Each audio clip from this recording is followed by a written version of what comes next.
Good evening. Here is the world news from BGI TV Baba Bagede Imo TV. I am Morire Rabila Lawal. First are the major headlines for the world news. FG approves 14-day paternity leave for civil servants. Court sentences IGP to 3 months in prison. Aminu Adamu brutalized, maltreated in detention. No medical aid. Gani Adams charges OPC national commander. And to the next headline concerning fuel scarcity. Remove subsidy, heavens won't fall. Former NNPC GM tells FG. INEC will reproduce burnt PVCs. Attacks can't stop elections. Igini. NDLEA captures another wanted drug lord kingpin in Abia. And to the next story. 10 arrested, guns seized in Osun, motor park violence, police. And to foreign story. Security tightened in China over widespread pandemic protests. And finally, on sports as usual, Portugal beats Uruguay 2-0, reach World Cup last 16. The news in detail. The federal government has approved 14-day paternity leave for serving male officers whose spouse delivers a baby. Head of Civil Service of the Federation, Yolashade Yemi Eson, in a circular said the leave will take effect from November 25, 2022. She said the leave is in line with the provisions of the Public Service Rules 2021 edition. Government has also approved paternity leave for serving male officers whose spouse delivers a baby. The period of the leave shall be 14 working days. The leave shall not be more than once in 2 years and for maximum of 4 children. Where their family, a male officer adopts a child under 4-month-old, the officer will similarly enjoy paternity leave for a period of 14 working days, the circular read. Yemi Eson also said requests for such leave must be accompanied by the expected date of deliveries (EDD), report of the officer's wife of evidence of approval of the adoption of the child by relevant government bodies. Moving to the next story. The Federal High Court sitting in Abuja on Tuesday sentenced the Inspector General of Police, Usman Alkali Baba, to 3 months in prison for disobeying a valid court order. The court, in a ruling that was delivered by Justice M.O. Olajuwon, held that the IGP should be committed to prison and detained in custody for a period of 3 months or until he obeys an order it made since October 21, 2011. If at the end of the 3 months the contemnor remains recalcitrant and still refuses to purge his contempt, he shall be committed for another period and until he purges his contempt, the court led. The IGP's committal followed a suit that was filed by a police officer, Mr. Patrick Okoli, who was unlawfully and compulsorily retired from the Nigerian Police Force. Justice Olajuwon noted that though the Police Service Commission, PSC, recommended Okoli's reinstatement into the police, a decision that was affirmed by the court, the IGP refused to comply with the order.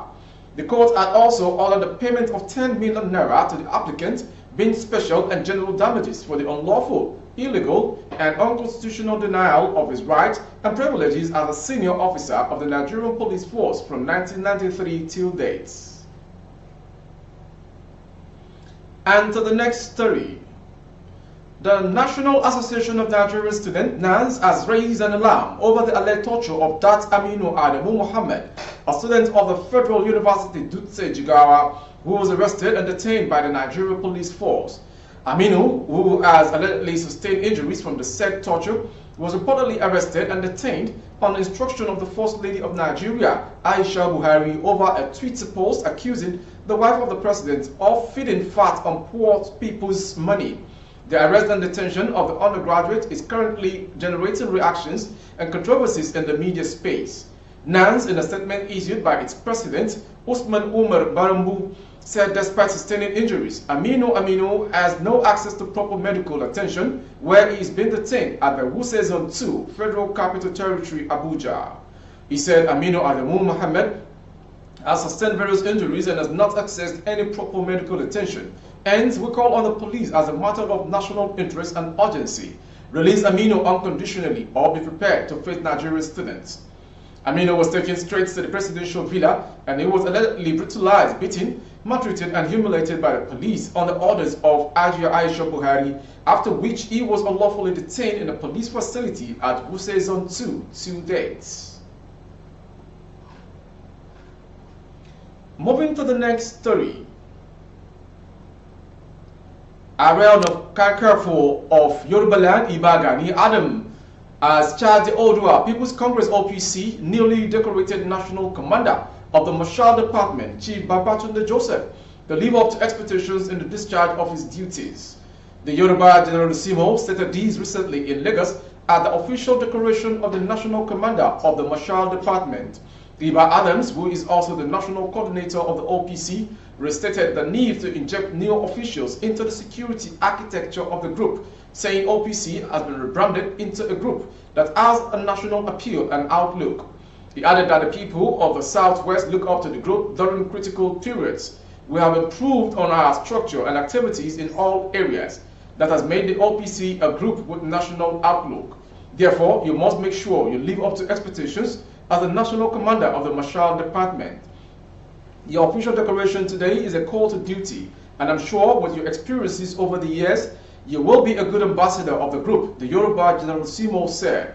Expressing delight at the promotion, Chief Joseph said he was happy that the organization under the leadership of the Area Kakanfo of Yoruba land, Iba Gani Adams, entrusted him with such a sensitive position, adding that he would do everything that is possible to raise the bar in service delivery. To the next story. The former General Manager of Corporate Planning and Business Development at the the former General Manager of Corporate Planning and Business Development at the Nigerian National Petroleum Corporation (NNPC), Babajide Soyode, has urged the federal government to halt the fuel subsidy payment regime to end the persistent scarcity of the product. Soyode made this disclosure on Tuesday in an Arise interview monitored by Daily Post. He decried the outrageous cost of diesel in Nigeria compared with the price in neighboring countries such as Ghana. According to him, Nigerians are paying the highest cost of diesel in Africa. We spend subsidies to maintain the elite of this country. That is all we are doing. Even the elites no longer get it, but some people are taking it to squander in Dubai. I am saying, remove fuel subsidy, today heavens will not come down. All those things they are talking about are not true. Diesel in Ghana is 549. Do they have subsidies for diesel? Why are they paying 540 naira? And we are paying 786 naira.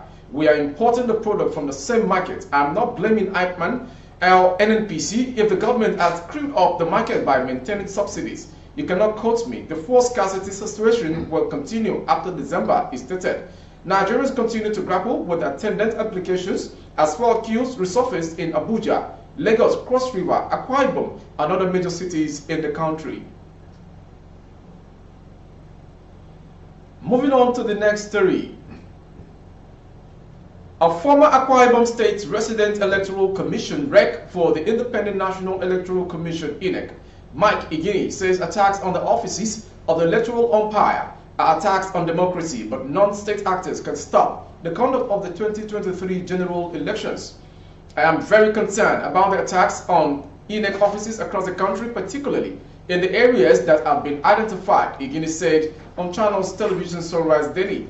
Attacks on INEC offices have surged in recent times, with at least 3 incidents recorded by only in November. 65,699 uncollected PVCs were destroyed by hoodlums who attacked 2 of its offices in Ogun and Osun states, while several PVCs and other electoral items were also burnt during an attack in Ebonyi State.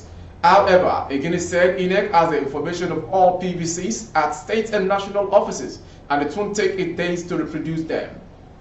INEC has the capacity to respond to these challenges, particularly in respect to the PVCs that have been burnt.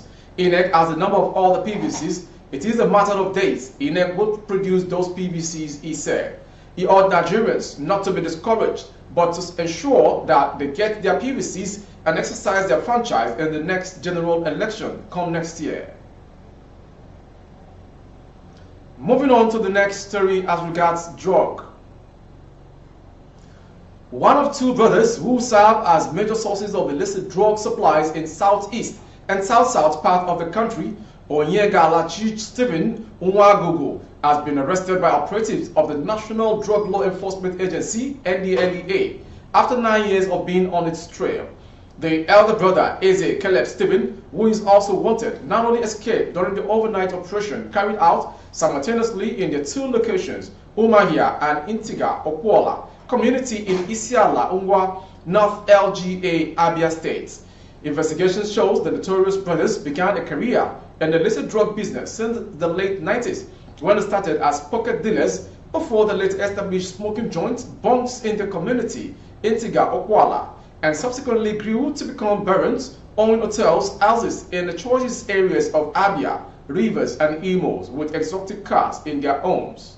The NDLEA has been on the trail since 2013 when they organized a mob attack on some of the agency's operatives who attempted to apprehend them during a raid. At least one of the officers attacked then is still bedridden to death.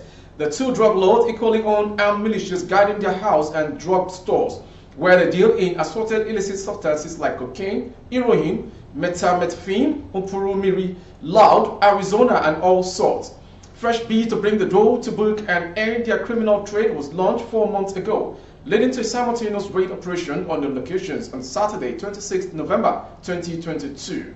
While the younger brother, Onyegalachi Stephen Nwagogo, who lives in Umaya, the Abia State capital, was successfully arrested. The elder brother, Eze Caleb Stephen, not only escaped when his Intiga Okwala community homes was stormed by operatives backed by men of the Nigerian army.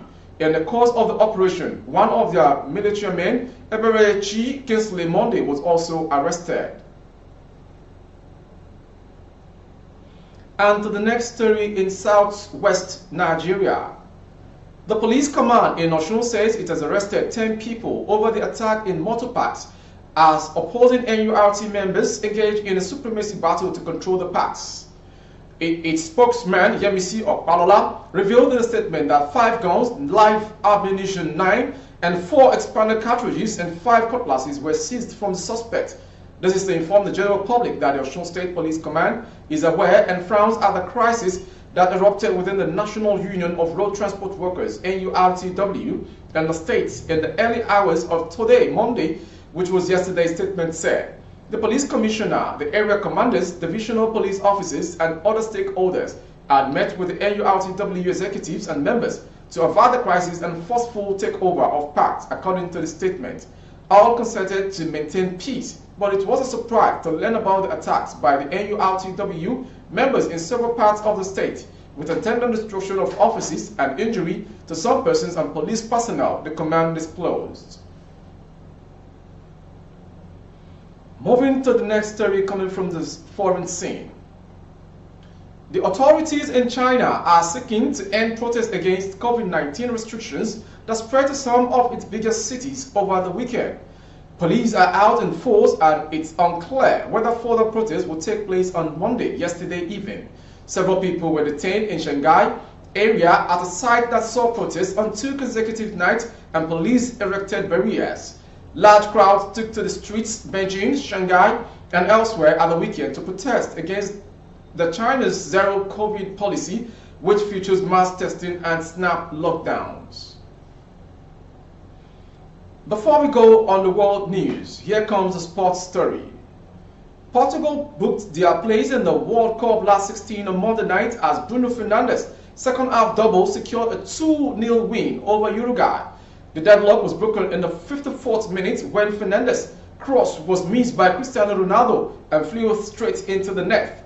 The Manchester United midfielder added a second in injury time from penalty spot as Portugal moved to the top of Group H with 6 points.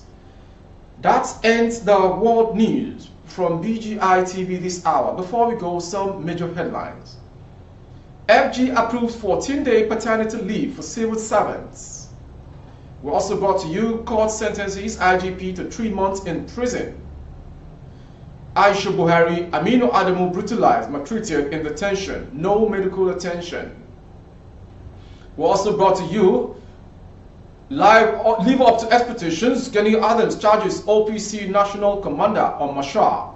And finally, Portugal beats Uruguay 2-0 to reach World Cup last 16. For more updates on YouTube, our handle is Babagede Imo TV. Kindly subscribe and click on the notification bell, select option all to access our broadcast. On Facebook, Bagede Imo with Alawiye Adebayo. Please like and follow the page. On Instagram, Bagede Imo _22. For advert placement of goods and services, coverage of events and functions, please dial the phone number streaming on your screen for advert placements only. Before we go, when you feel that no one can give you admonitions or advices, definitely everything is missing within you. I am Morire Rebila Lawa. Good evening. Oh, na, na, na. If you want to know what's going on in city, or you want to listen to the latest news and gist, no stress, oh, just tune to BGI TV. BGI TV.